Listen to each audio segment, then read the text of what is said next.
বলেন, আমি আপনাদের মাঝে দুটি একটি আয়াতের কথা বলেছি এবং একটি সূরার কথা বলেছি।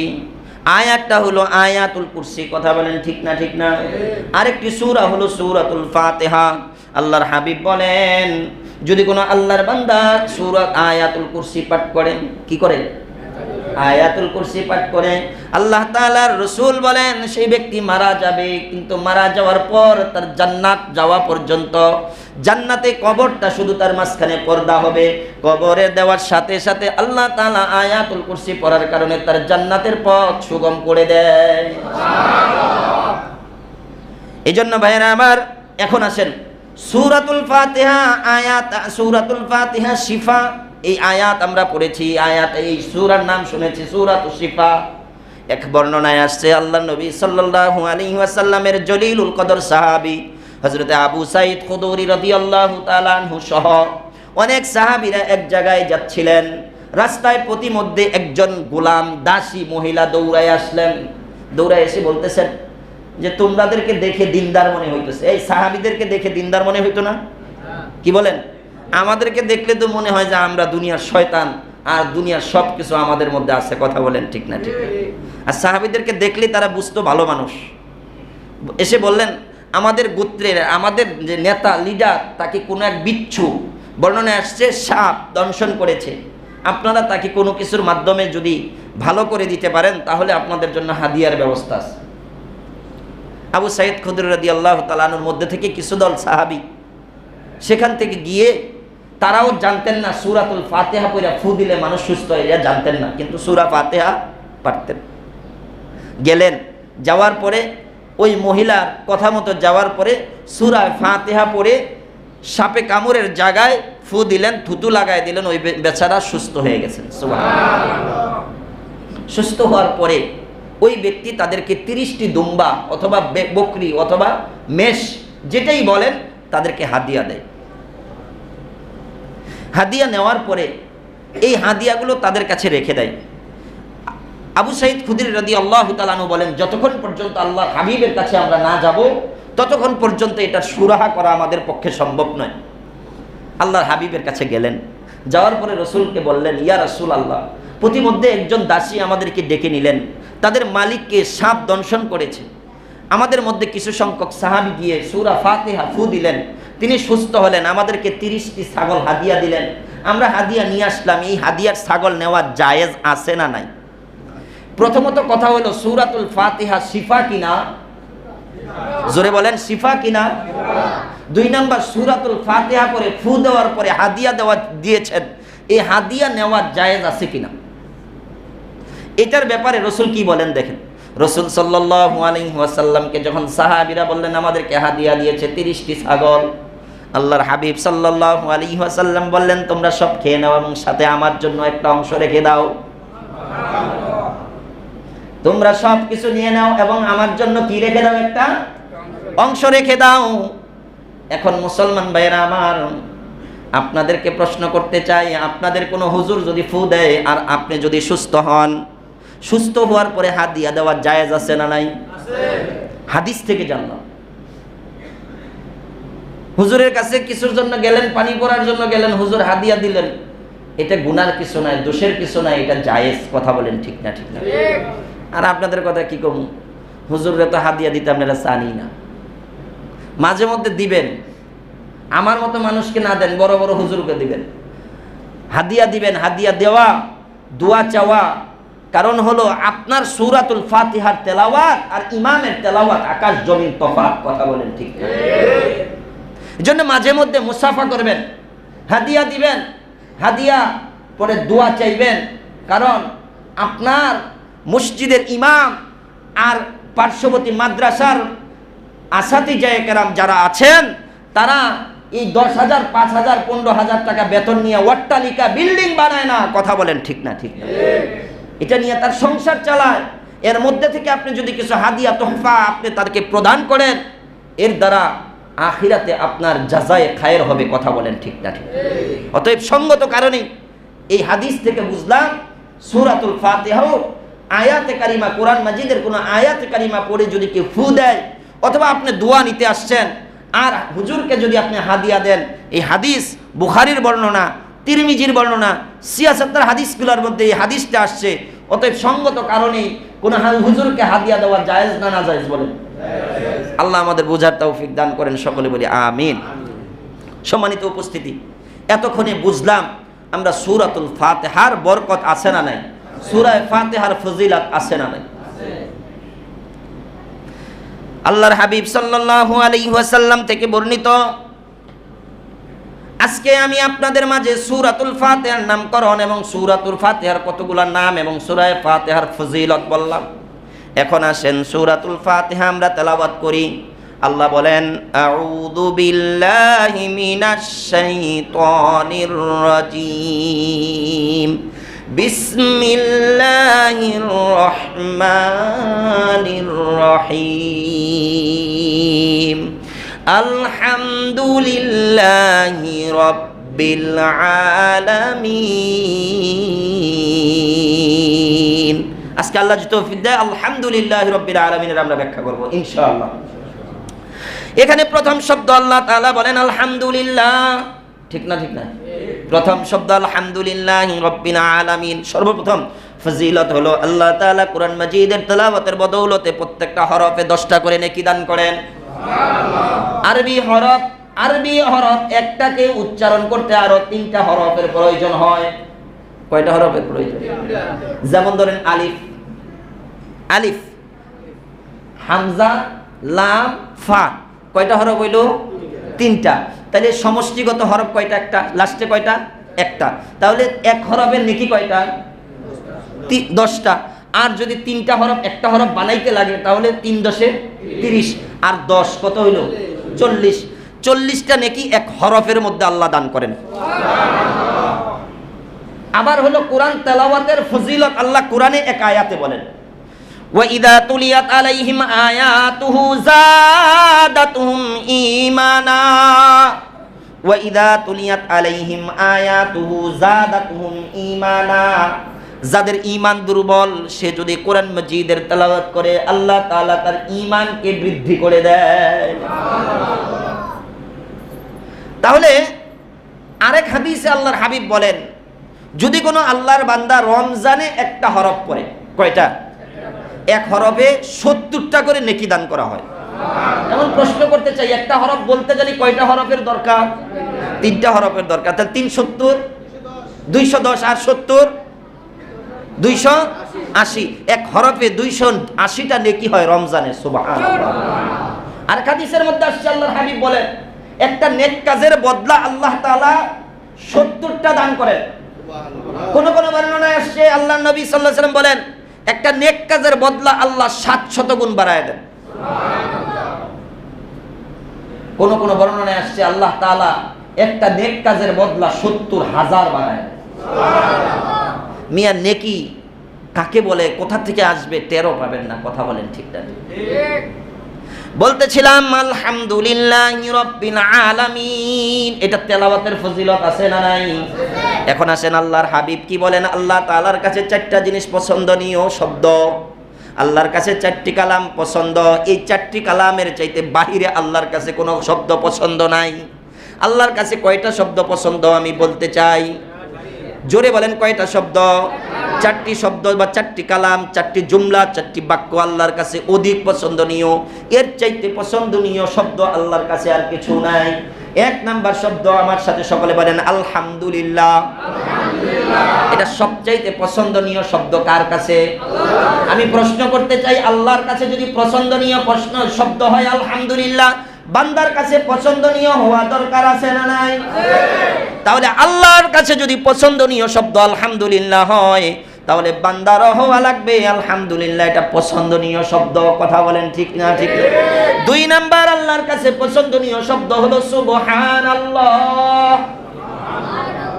আল্লাহর কাছে প্রশ্ন করতে চাই, আল্লাহর কাছে যদি সুবহানাল্লাহ পছন্দনীয় শব্দ হয়, কালিমা হয়, জুমলা হয়, বাক্য হয়, বান্দার কাছে সুবহানাল্লাহ পছন্দনীয় হওয়া দরকার আছে না নাই?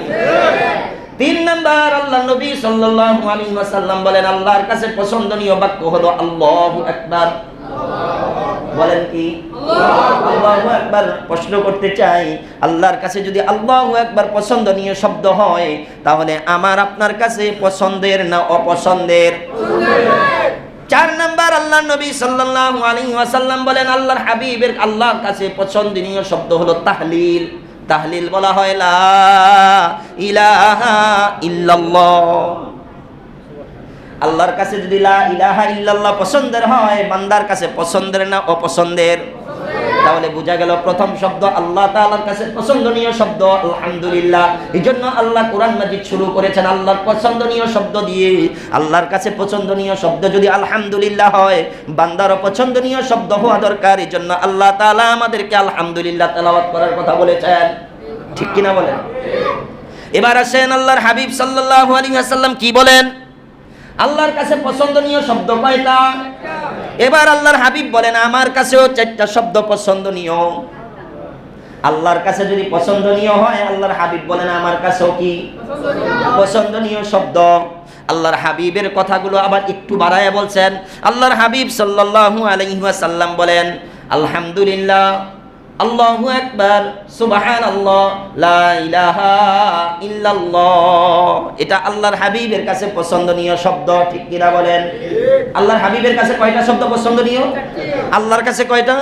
এখন দেখেন আল্লাহর নবী কি বলেন। আল্লাহর হাবিব বলেন আমার কাছে পছন্দনীয় শব্দের মধ্যে সুবহানাল্লাহ যখন পড়া হয়, বান্দা শোন, বান্দা শোন, তোকে যখন সুবহানাল্লাহ পড়বা, সুবহানাল্লাহর সাথে আমি আল্লাহ, আল্লাহর হাবিব বলেন আল্লাহ তাআলা ওই বান্দার উপর খুশি হইয়া 20টা নেকি দান করে দেয়।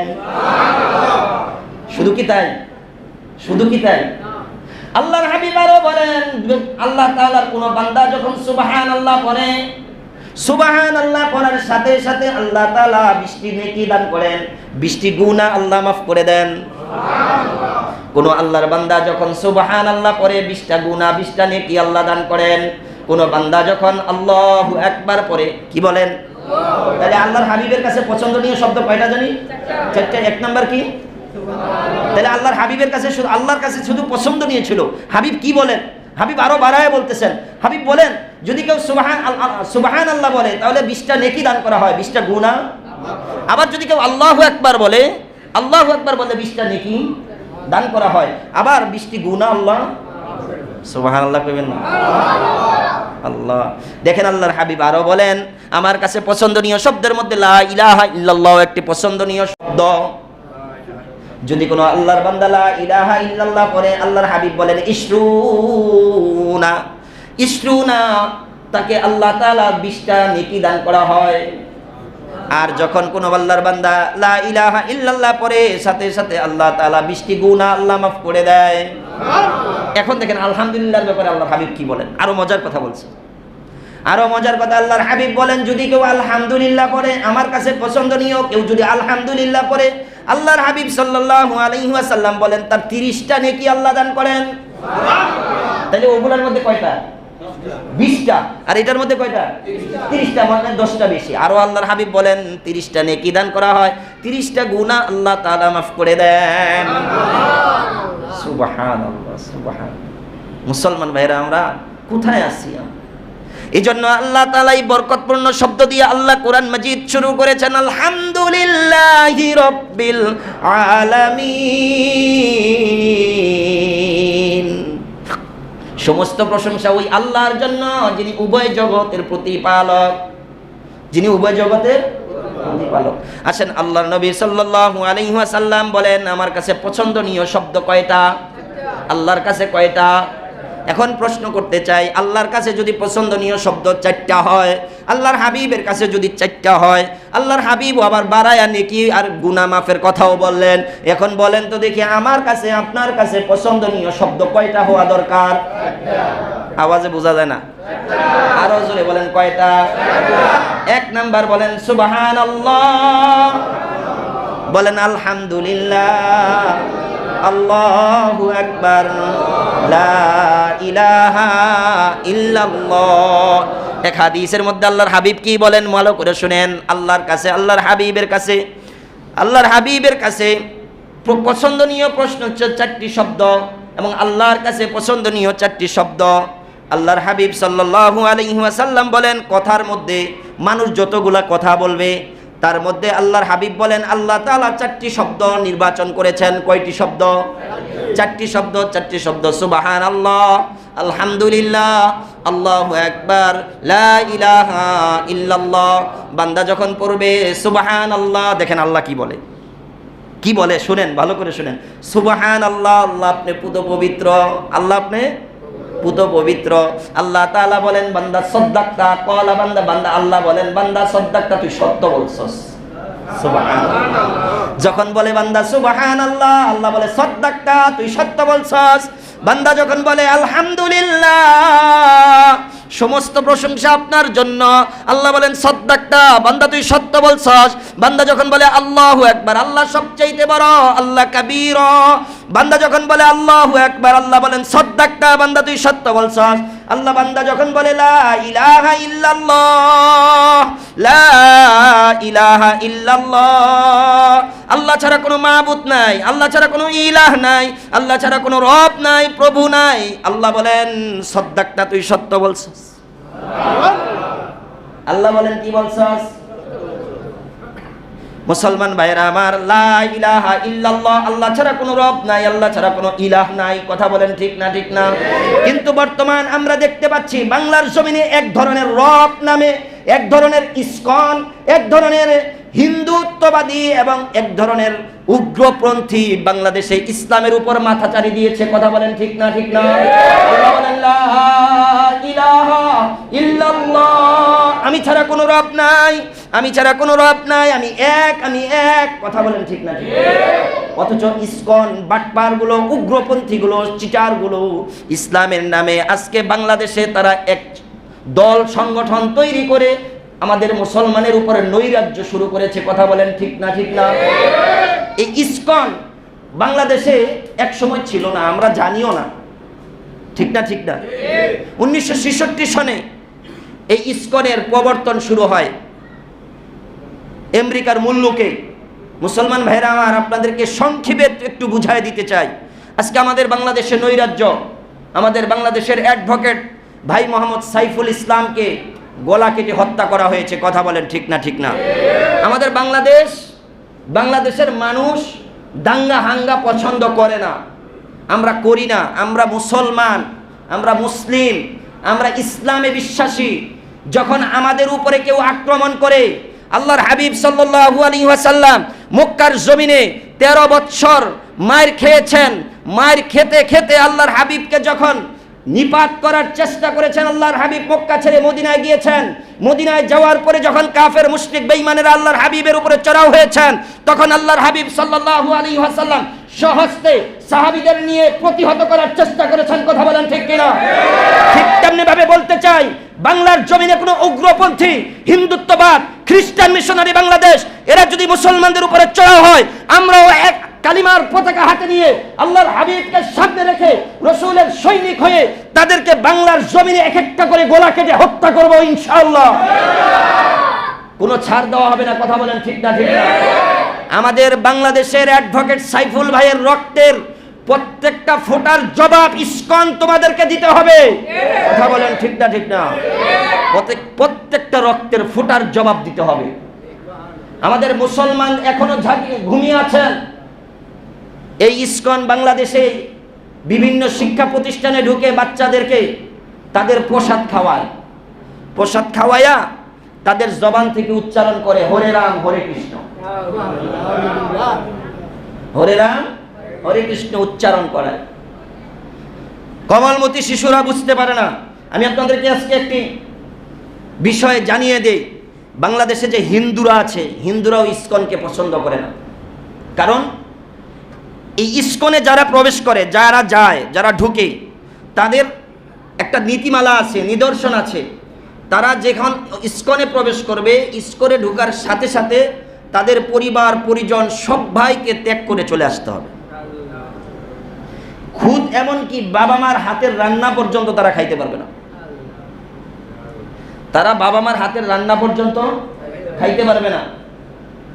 আমাদের বাংলাদেশে এই শিক্ষা প্রতিষ্ঠানগুলোতে তারা, বিশেষ করে চট্টগ্রাম উখিয়াতে, তারা এই ধরনের শিক্ষা প্রতিষ্ঠানে ঢুকে হরে রাম হরে কৃষ্ণ বলায় বাচ্চাদেরকে দিয়ে।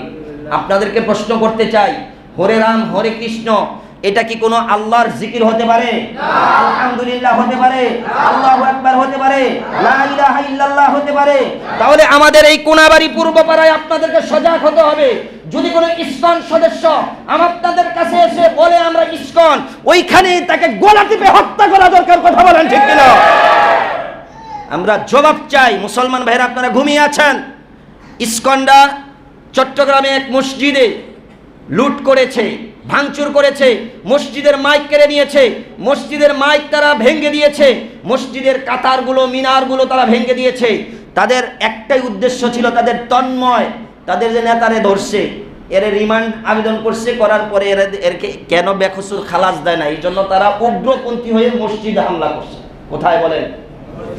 আমাদের 90% মানুষ বাংলাদেশে মুসলমান, আর মুসলমানের ঘরে আমরা জন্ম নেওয়ার পরে এই দেশে কোথার থেকে 1966 সনে মুল্লুকে অবস্থিত সেই ইসকন আইসা বাংলাদেশে এখানে তারা রাজার হালে বসবাস করে মসজিদ ভেঙে দিয়ে চলে যাবে, আর আমরা চুপ করে বসে থাকবো? এটা কখনোই হতে দিব না। কথা বলে আমি তো বলতে চাই, মুসলমান ভাইয়েরা আমার, যখন ডাক আসবে গজওয়াতুল হিন্দ, আবারও বাংলাদেশে গজওয়াতুল হিন্দ, যেই ভবিষ্যৎবাণী আল্লাহর হাবিব সাল্লাল্লাহু আলাইহি ওয়াসাল্লাম করেছিলেন, গজওয়াতুল হিন্দ বলা হয় মুসলমানদের এবং হিন্দুত্ববাদীদের মধ্যে একটা যুদ্ধ হবে।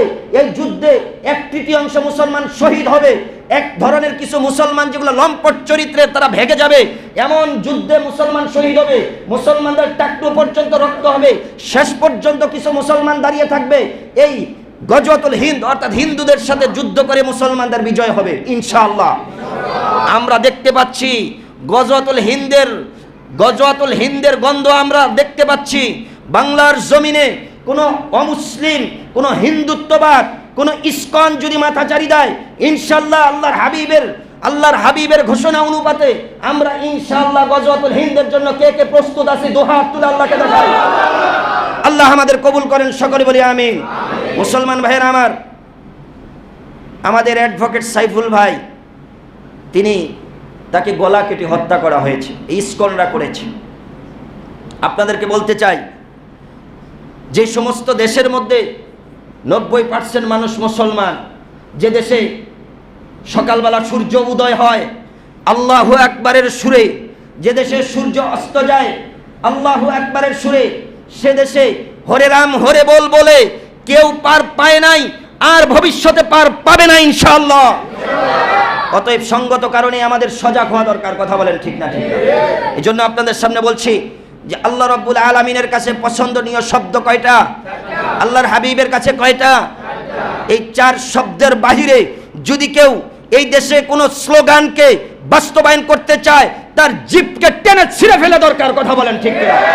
আল্লাহ আমাদের বুঝার মতো তৌফিক দান করেন, সকলে বলে আমিন। সম্মানিত উপস্থিতি, এই ইসকন একটি উগ্রপন্থী দল।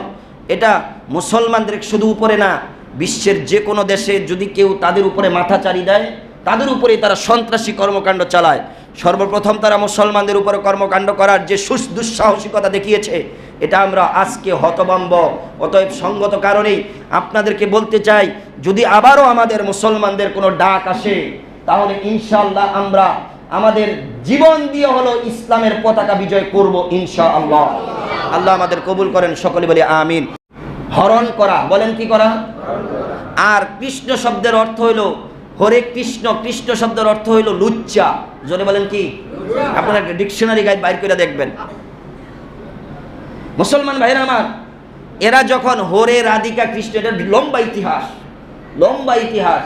এরা যখন রাধিকার ঘরে ভাগিনা ঢুকছিল, হরে ঢুকছিল আকাম করার জন্য, তখন তো গুনাহের কাজ করলো। করার পরে ভাগিনাকে মামি এক বটি দিয়ে আঘাত করেছিল।